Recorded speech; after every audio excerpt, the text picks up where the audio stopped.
ভয় দেখানো হচ্ছে আর কি। যদি বা আমরা তৃণমূল কংগ্রেসে ভোট না দিই তাহলে বিজেপি ক্ষমতায় চলে আসবে এবং আমাদেরকে তুলোধনায় করবে, এখান থেকে বাংলাদেশে পার করবে। আমি একটা কথা বলি আপনাকে, আমার তো ইমতিয়াজ ভাই আপনাকে আরো ভালো করে ব্যাখ্যা দেবে, শুধু একটা কথা বলবো। আমরা এখানে এসে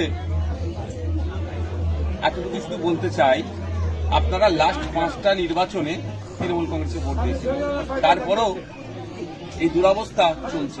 আমি বলছি না যে আপনাদেরকে গলা টিপে ধরছি না কেন ভোট দিয়েছিলেন জবাব দিয়ে করার জন্য। আমরা শুধু একটু বলবো, এরপরে যখন ইভিএম মেশিনে হাত দিতে যাবেন তখন ভাববেন বাংলাদেশে পাঠিয়ে দেবো, এটা ছাড়া তৃণমূলের আর কোন বিষয় আছে যে আপনাকে ভয় দেখাতে পারবে?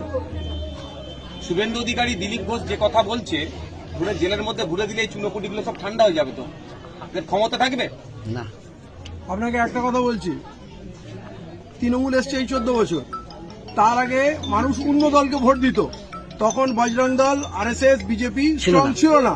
যখন থেকে আমরা তৃণমূলকে ভোট দিয়েছি, বজরং দল, আরএসএস, বিজেপি স্ট্রং হয়েছে। তার মানে এটা প্রমাণিত সত্য, তৃণমূলকে বেশি বেশি ভোট দিলে বিজেপি, আরএসএস, বজরং দল স্ট্রং হবে।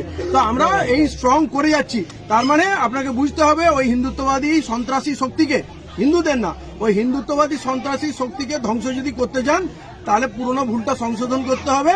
এদের যে আশ্রয়দাতা তৃণমূল, শ্রীমতী মমতা বন্দ্যোপাধ্যায়, তিনি যতদিন থাকবেন আপনি বিজেপির থেকে সুরক্ষিত থাকবেন, আরএসএস এর হাত থেকে আপনি কখনোই বাঁচতে পারবেন না।